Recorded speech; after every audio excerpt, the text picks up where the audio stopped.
हुनुहुन्न, उहाँहरू काम हेरीमा हुनुहुन्छ।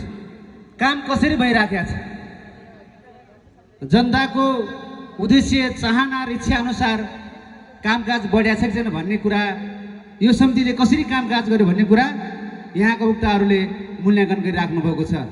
म आजको यो विशेष समारोहमा जो आज स्वास्थ्य सुधार नभएका कारण, अस्वस्थ भएका कारण अध्यक्षज्यू घरमै आराम गरिराखेको जानकारी सूचना मैले पाएको छु। सबैभन्दा पहिला म उहाँको स्वास्थ्य लाभको कामना गर्न चाहन्छु, जसले 20 वर्ष यो खानेपानीमा महत्त्वपूर्ण योगदान पुर्याउनु भएको छ। आज यो खानेपानीलाई विगतदेखि यहाँसम्म आउन हरेक कार्य समितिले आफ्नो ठाउँबाट जुन खाले योगदान पुर्याउनु भयो र आज हामी यो जगमा उभिएर आफ्ना भनाइ राखिराखेका छौँ। खानेपानीले गरेका वार्षिक कार्यक्रमहरूको समीक्षा गरिराखेका छौँ र आगामी योजनाका प्लानहरू योजनाहरू पनि हामीले सुनिराखेका छौँ। ती महत्त्वपूर्ण कुराहरू छन्।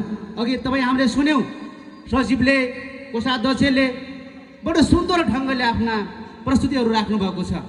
यो देशमा संविधान बनेको छ, खानेपानीलाई मूल्य हकमा राखेको छ, खानेपानी ऐन बनेको छ, खानेपानी नियमावली बनेको छ, निर्देशिका बनेको छ। ती सबैलाई यदि अक्षरशः कार्यान्वयन गर्नुपर्ने हो भने, यदि कार्यान्वयनमा लैजाने हो भने हामी कसैको ढोका ढकढकाउनु पर्दैन। स्थानीय सरकार छ, प्रदेश सरकार छ, सङ्घीय सरकार छ। सङ्घीय सरकारको प्रतिनिधि गइसक्नुभयो। आज यो क्षेत्रको सरकारले गर्ने काम जनताले गरिराखेका छ, यो कार्यसमितिले गरिराखेको छ र त्यसमा पनि सरकारले प्रोत्साहन गर्नुको सट्टा जरिमाना हानेको छ।